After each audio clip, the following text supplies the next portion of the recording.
over mijn ogen, ik zie 10%, maar ik heb ook nystagmus. Dat betekent mijn ogen trillen. Dus ik zie de hele dag door, met 2 ogen, 2 beelden, zie ik alles bewegen. Dat is super mega irritant. En als er dan ook nog iets niet intuïtief is, ja, dan nee, is niet te doen.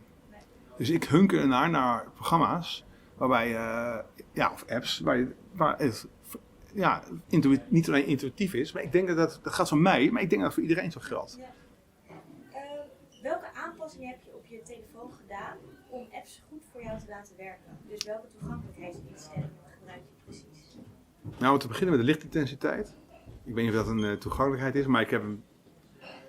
Ja, hij is ook nu variabel, hè? Hij heeft zo'n beetje intelligentie zit erin. Hij weet dat ik s'nachts hem laag heb staan, anders wordt Karin wakker, zeg maar. Dus staat hij helemaal laag. Maar als het nu staat hij waarschijnlijk helemaal vooruit natuurlijk, zeg maar. Snap je? Dat is lichtintensiteit. Ik heb de letters groter gezet.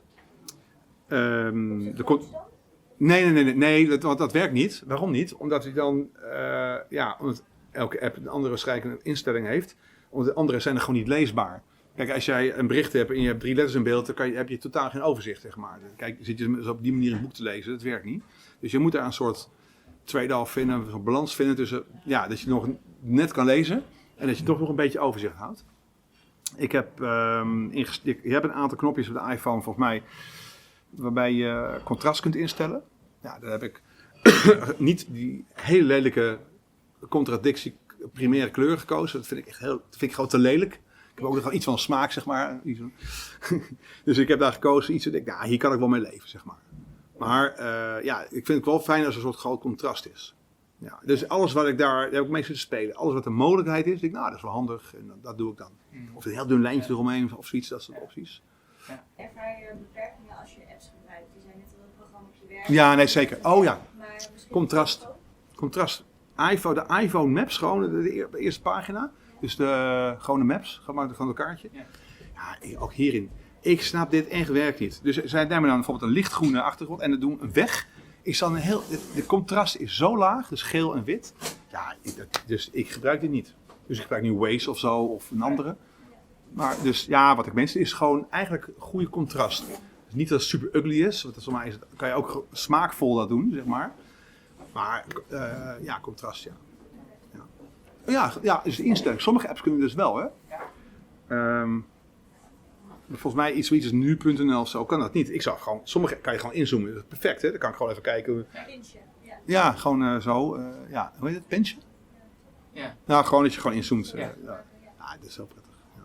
En heb je dan ook wel eens apps die dat niet hebben? Ja, nee, zeker. Zoals nu.nl wat ik zei, volgens mij. Dat is best wel belangrijke apps. Volgens mij die PostNL ook niet, volgens mij. Zo grappig. Hè? Als je dan, ik heb die PostNL, volgens mij krijg je een berichtje van dat er een postpakketje wordt gestuurd. En dan zie je zo'n fotootje van zo'n postpakket. Nou, dat is al blurry. Dat kan niemand lezen, zeg maar. Snap je? Dan doen ze waarschijnlijk zo'n heel vlug, quick fotootje. Ja, eigenlijk is dat zinloos. Kijk, ik herken dan wel verschrikkelijk. Dat zal waarschijnlijk dat pakketje zijn.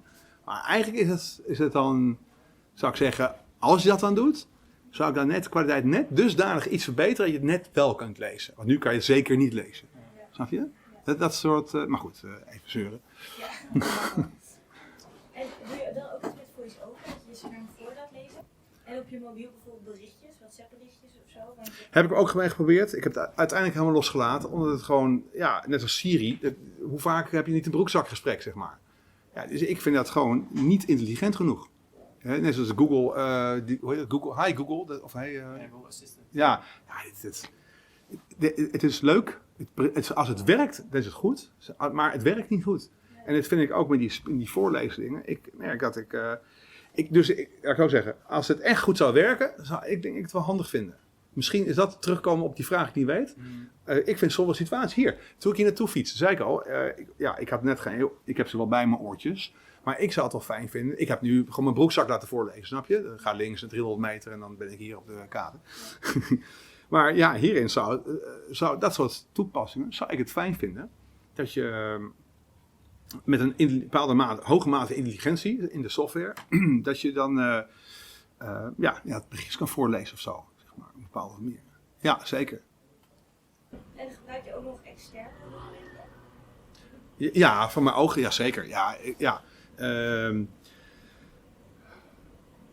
Ligt aan welke situatie. Ik kan wel even een lijstje opnoemen wat ik allemaal heb. Ik heb een geleidestok en ik heb een verrekijker, ik heb een korte verrekijker. Ik heb een Annie N. Smit bril. Ik heb meegenomen een normale leesbril met zulke glazen. Enzovoort. Oh ja, ik heb nog een van de apparaten. Dus bijvoorbeeld als ik tijdens een conferentie echt moet notuleren en belangrijke dingen moet doen. Kan ik helemaal achteraan gaan zitten. Dan heb ik een soort kastje met een camera, zoals dit. Hè? En die camera die gaat naar mijn USB en dan krijg ik een beeld. Krijg ik dan wat daar geprojecteerd is, krijg ik dan op mijn scherm. Dat is wel, ja, dat gebruik ik niet zoveel, want ik moet me helemaal de laplazen sjouwen.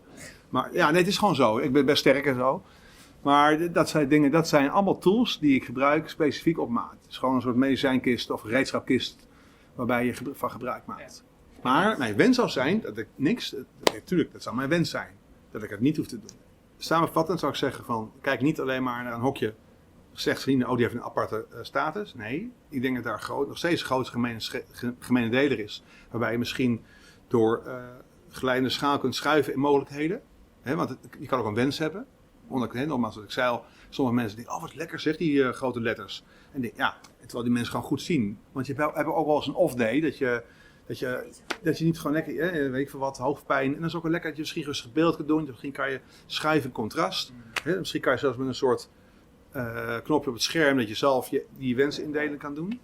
Snap je? Dat je zegt van combinatie van grote letters, contrast, dat je ermee kunt spelen en dat die setting wordt onthouden of zo. Dus daarin zou ik zeggen, kijk niet alleen maar naar specifieke mensen slechts zien, maar kijk naar gewoon een algemene wens.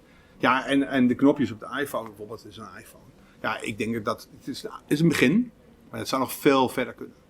Combinatie audio, video, visueel, alle sensoren en zintuigen die mensen kunnen hebben.